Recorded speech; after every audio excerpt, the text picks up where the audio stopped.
Baik hadirin, selanjutnya kita dengarkan bersama kata pengantar dari Bapak Willy Aditya selaku penggagas Pancasila di Rumahku. Kepada Bapak Willy Aditya, disilakan.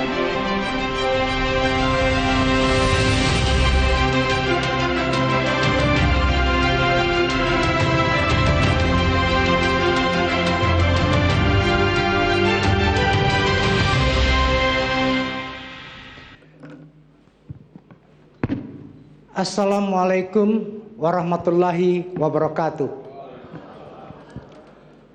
Salam sejahtera, Om Swastiastu, Namo Buddhaya, salam kebajikan.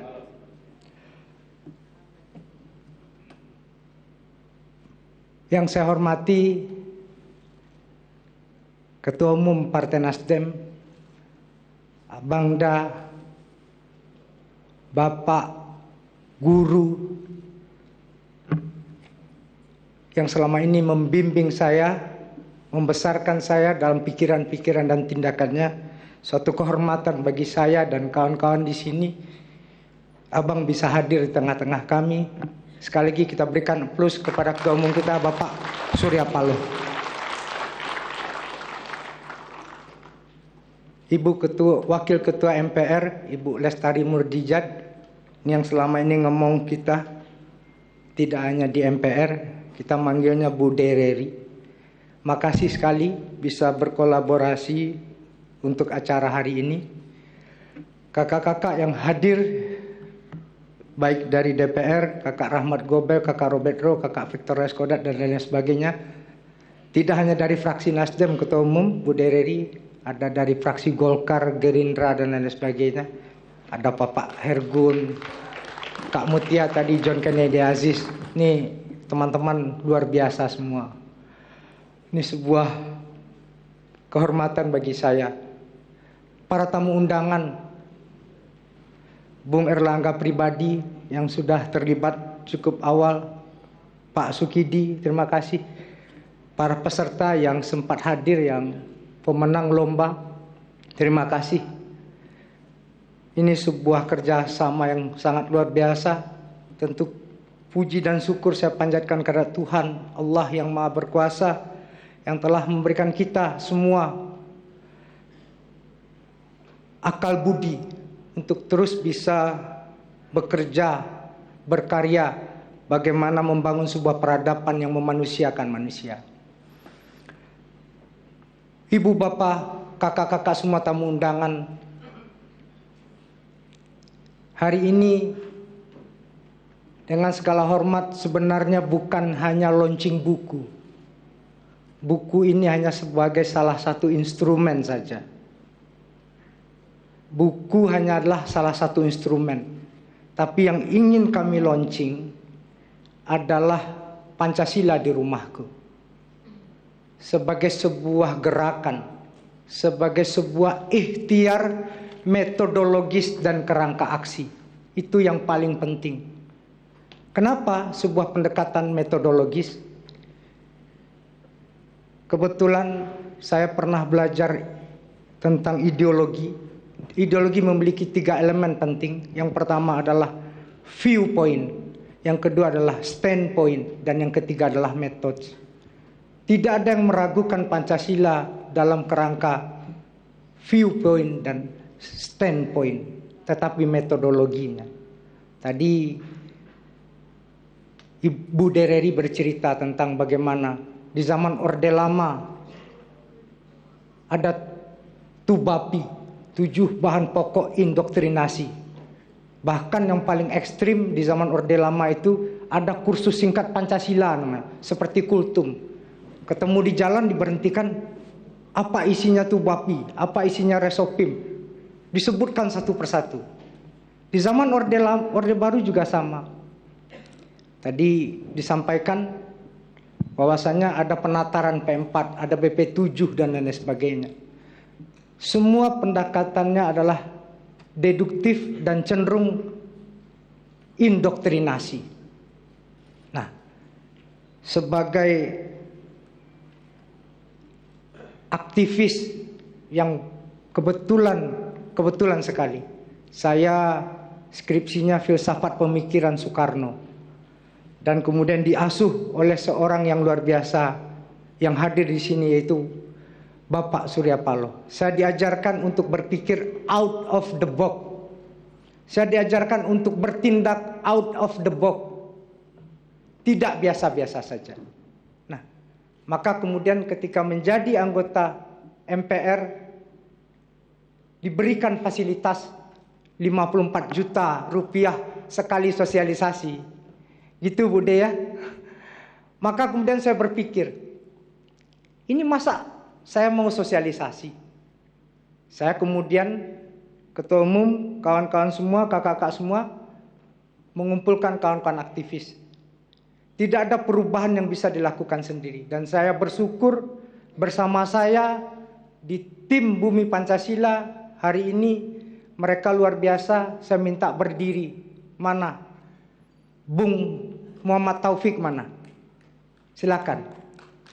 Ada Taufik, ada Surya Ferdian, ada Zu Kincai, ada Dinda Firda dan lain sebagainya. Ada Reza, ada Sigit. Mereka bagian aktivis yang bersama-sama ketua umum. Kami merancang ini dan alhamdulillah kami menggunakan pendekatan yang induktif. Kenapa? Karena selama ini deduktif sudah banyak. Nah, pendekatan induktif ini dengan sebuah pola yang menggunakan lomba sebagai instrumen. Satu saat ketua umum sepulang dari DPR ini, dari Senayan ini, di mobil saya lihat-lihat platform sosial media. Isinya sosial media itu TikTok, kalau enggak pornografi, horor, teror, hoax. Ternyata kita hidup di sebuah situasi yang terbuka. Apalagi kita hari ini yang paling besar menjadi preferensi adalah komika. Komika isinya lebih banyak, ya gojekannya, candaannya lebih banyak kebun binatang. Nah, saya kemudian berpikir, kenapa kita nggak mencoba membuat pasokan konten untuk teman-teman komika ini atau teman-teman yang lain? Nah, untuk itulah kemudian pendekatan pola yang induktif ini digunakan melalui instrumen lomba. Ada beberapa lomba, yang pertama adalah lomba tulisan, yang kedua lomba komik, yang ketiga lomba podcast, yang keempat adalah lomba video. Seperti apa yang kakak-kakak, ibu bapak tonton tadi, itu adalah beberapa video yang menang dalam lomba yang kita lakukan. Sampai sejauh ini sudah ada 9 kali lomba yang kami lakukan. Sebelum lomba ada 2 tahap yang kami lakukan, kakak-kakak semua. Yang pertama adalah urun rembuk. Tema apa yang kemudian dekat dan bisa deliver. Jadi diktum Pancasila di rumahku itu bermula dengan sebuah apa yang disampaikan oleh Bung Karno. Bung Karno mengatakan, aku bukanlah penemu Pancasila. Aku hanya orang yang menawarkan Pancasila yang hadir, hidup, tumbuh dari tradisi di bumi Nusantara ini. Nah, dari diktum itulah kemudian kami mengembangkannya. Bahwasanya Pancasila ada di sekitar kita. Dengan basis 2 kaki, yaitu kaki yang pertama namanya gotong royong. Ketika kita bisa berbeda pandangan, ketika kita berbeda kepentingan lalu kita bisa bekerja sama satu dan lainnya, maka kemudian itu sudah Pancasila. Yang kedua, kaki kedua adalah harmoni. Begitu kita berbeda agama, berbeda bahasa, berbeda latar budaya, tapi kita bisa hidup berdampingan, saling memanusiakan satu dan lain, itulah Pancasila. Jadi ini dengan sebuah ikhtiar yang kami lakukan untuk kemudian kami membangun yang dinamakan dengan bank narasi. Jadi ada website Bumi Pancasila, ibu bapak semua, dengan sekian banyak platform YouTube, TikTok, Instagram, Twitter, Facebook. Tapi hal yang paling besar adalah website Bumi Pancasila. Kami sudah punya ribuan narasi yang monggo silahkan dengan terbuka kita bisa mengoptimalkan ini. Jadi Ibu Bapak semua, ini sebuah ikhtiar kecil saja kerangka metodologis. Yang terakhir adalah ini pendekatannya partisipatori dan movement. Tadi sebelum acara saya sempat ngobrol dengan Pak Sukidi, kita bisa berkaca ketika revolusi mental hanya dijadikan seminar satu ke seminar yang lain, elannya menjadi hilang, Ibu Bapak semua. Apa yang hilang? Ketika dia tidak menjadi movement kita bersama, ketika dia tidak menjadi tanggung jawab kita bersama. Maka kemudian di dalam Pancasila di rumahku ini, yang menjadi backbone utamanya adalah movement. Kami mengembangkan Pak Surya Paloh yang dinamakan dengan Circle Pancasila. Jadi setiap peserta kami bikinkan WhatsApp group, di mana WhatsApp group itu terjadi satu diskusi, dua diskusi, dan berkali-kali diskusi tentang apa yang menjadi tema dan apa yang akan menjadi kerangka aksi kita bersama. Nah, itulah yang kita harapkan. Semoga dengan ikhtiar kecil ini di masa yang akan datang, generasi milenial, generasi yang akan datang memiliki jiwa Pancasila yang benar-benar tumbuh dari bawah.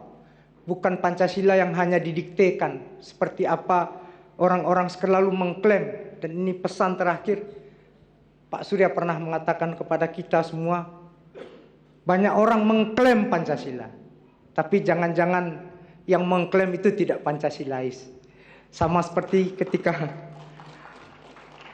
saya dibubarkan demonstrasi sebelum 98 atas dasar Undang-Undang Dasar 45 dan Pancasila, kalian kami tangkap. Semoga kita tidak terjebak dengan klaim-klaim Pancasila. Semoga kita sama-sama merayakan Pancasila hadir di tengah-tengah kita, di rumah kita. Sekali lagi terima kasih Ibu Bapak semua telah hadir dalam acara ini. Semoga Pancasila tetap hidup tumbuh subur dengan effort kita bersama. Terima kasih sekali lagi. Assalamualaikum warahmatullahi wabarakatuh. Waalaikumsalam warahmatullahi wabarakatuh.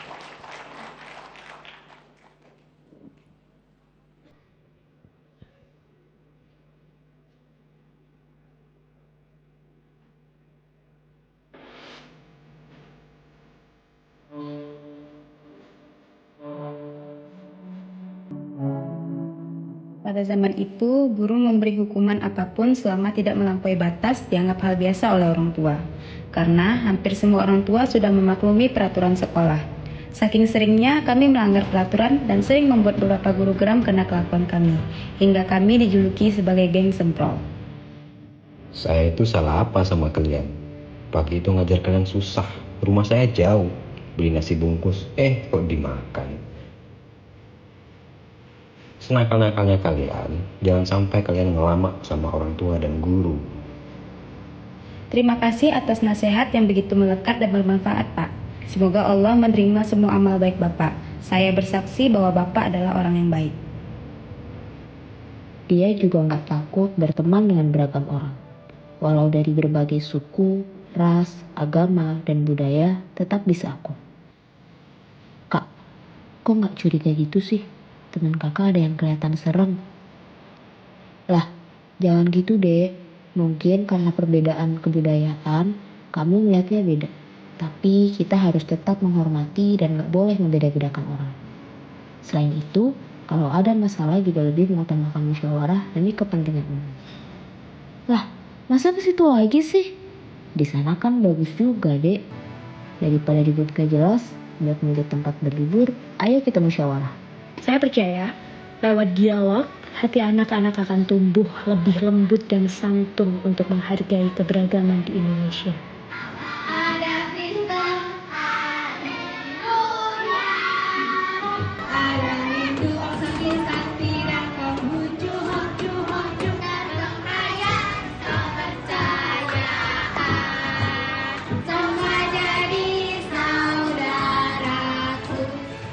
Inilah model demokrasi terbuka yang kita butuhkan, sebuah tawaran metodologis dalam upaya menumbuhkan narasi-narasi tentang Pancasila di bumi Nusantara.